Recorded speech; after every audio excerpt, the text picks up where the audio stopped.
Il va me falloir votre nom, prénom, âge. Pénélope Ruse et j'ai 21 ans. Votre adresse? 178 rue de la Paix à Paris.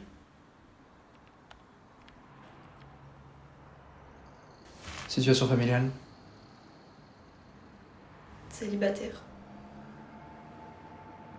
Enfin, je crois. Vous pouvez m'en dire un peu plus sur la raison de votre venue ici? Depuis des mois. Mon copain, il me tape.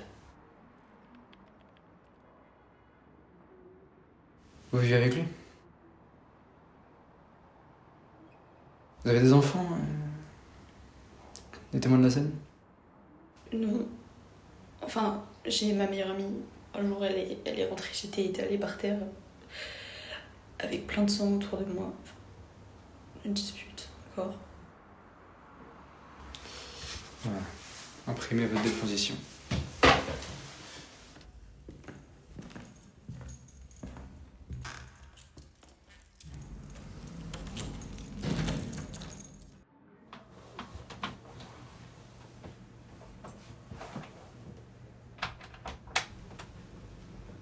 Vous pouvez être fière de vous. Vous avez été forte. C'est notre couple.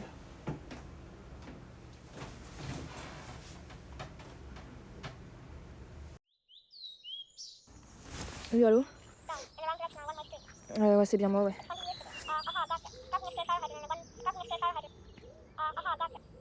Ouais, ouais.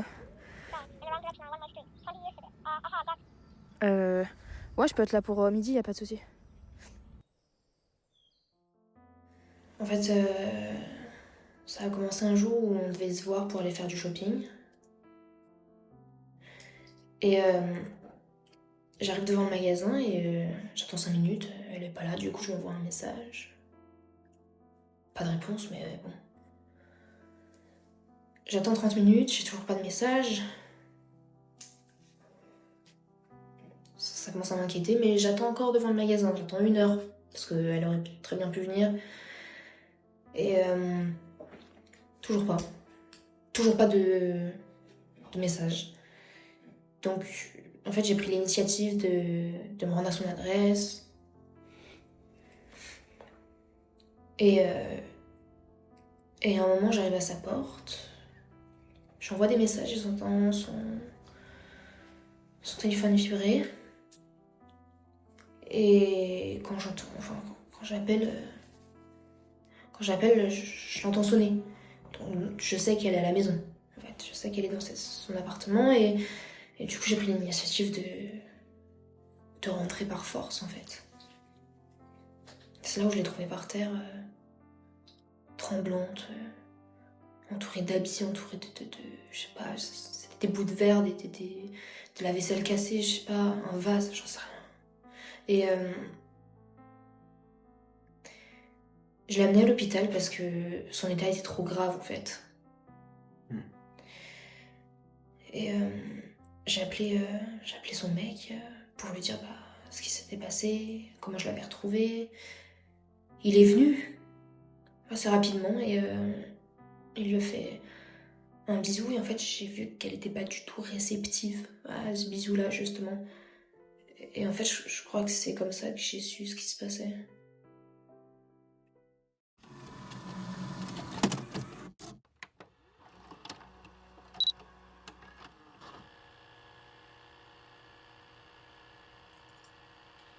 Bonjour toi. Bon, cette situation est complètement débile. Enfin, je suis sur les toilettes. Je me filme. En fait, c'est juste pour avoir une trace de moi et une trace de mon histoire. Parce que j'en parle pas et ça reste pour moi quelque chose de difficile.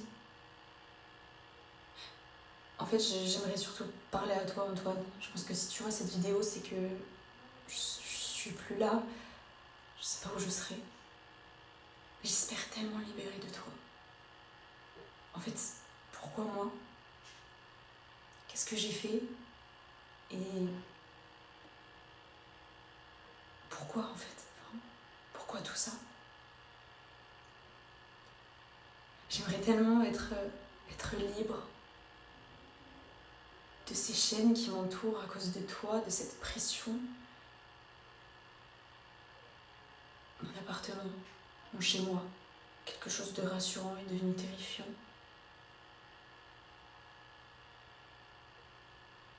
Quand tu m'as enfermée dans cette chambre, des dizaines de jours, avec un pauvre repas, je devais voir personne, pas parler à ma famille, pas voir mes amis.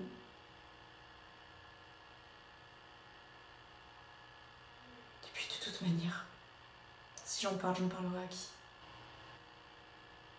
Personne ne croit, personne ne croira. On dira que je joue la victime. Et puis c'est vrai, Antoine. J'ai de la chance d'être avec toi, ma famille me l'a dit.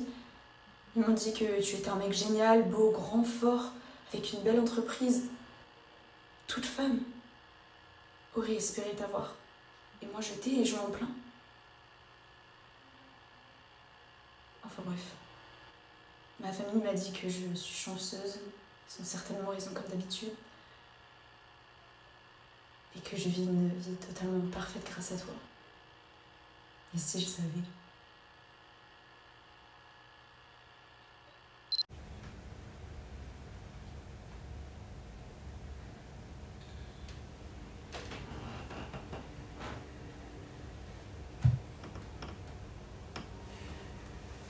Respire normalement.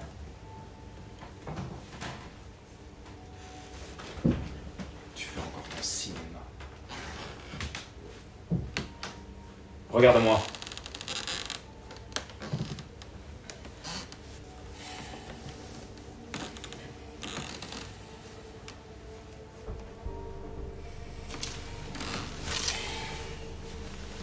Tu vois ce que tu me fais faire.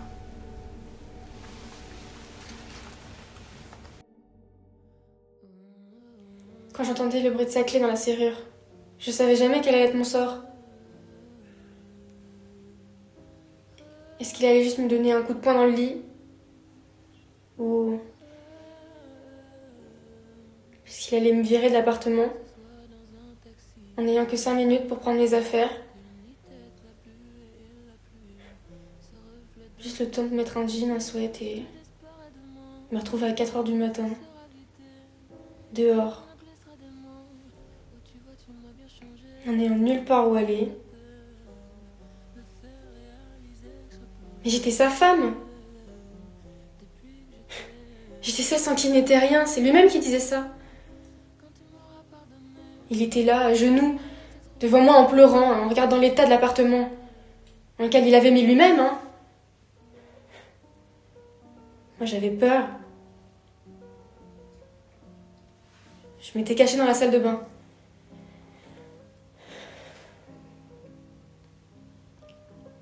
Pour lui, pour mon amour inconditionnel, j'ai tout accepté.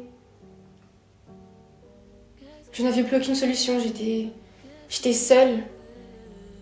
Je savais plus quoi faire. Je voulais mourir.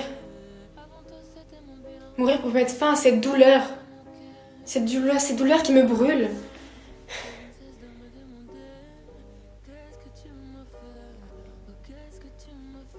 Je voulais mourir parce que je voulais que ce soit ma décision.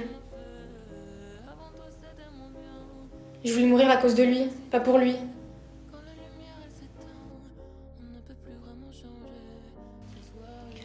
Ah bah au début j'avais l'impression d'avoir rencontré le prince charmant. Il était adorable, il était hyper attentionné, il me faisait plein de cadeaux. Enfin, il y avait vraiment rien à redire et moi j'avais galéré à retrouver quelqu'un. Parce que j'avais déjà éprouvé des violences physiques avec mon ex, donc c'était un long chemin pour reprendre confiance et lui il m'a fait du bien en fait. En fait j'étais trop heureuse que ça reprenne bien avec quelqu'un et je sais pas, du jour au lendemain, petit à petit ça a commencé à... En fait il me quittait, il me reprenait, il me quittait, il me reprenait. Je sais pas, notre relation c'était devenu un peu la torture psychologique. Et ça je connaissais pas et je comprenais pas du tout. Et mes amis me disaient mais réveille-toi, t'es plus la même. Mais je captais pas, j'étais comme coincée dans un engrenage. J'ai essayé de le quitter 1000 fois, hein. Ça a duré 1 an comme ça. Mais j'arrivais pas. Il s'excusait tout le temps, il redevenait en fait la personne que j'avais rencontrée au début et ça me faisait reprendre espoir. Donc je pardonnais. Et on recommençait. Et c'était toujours la même histoire. Et le soir où c'est vraiment parti loin physiquement, dans la violence, il a pété les plombs. Il tapait dans les murs, il a jeté mes affaires. Et moi je me suis enfermée dans la salle de bain parce que j'avais peur. J'avais peur pour ma vie, donc j'ai appelé la police. Et quand la police est arrivée, il était en train de fracasser la porte avec son marteau, quoi.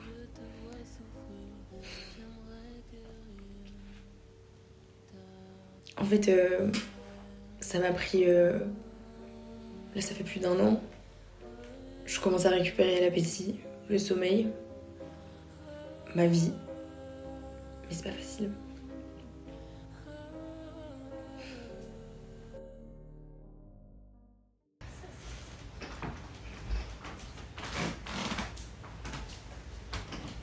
T'étais où? J'ai croisé une amie. Je t'ai appelé. J'étais dans le métro. Donc tu mens.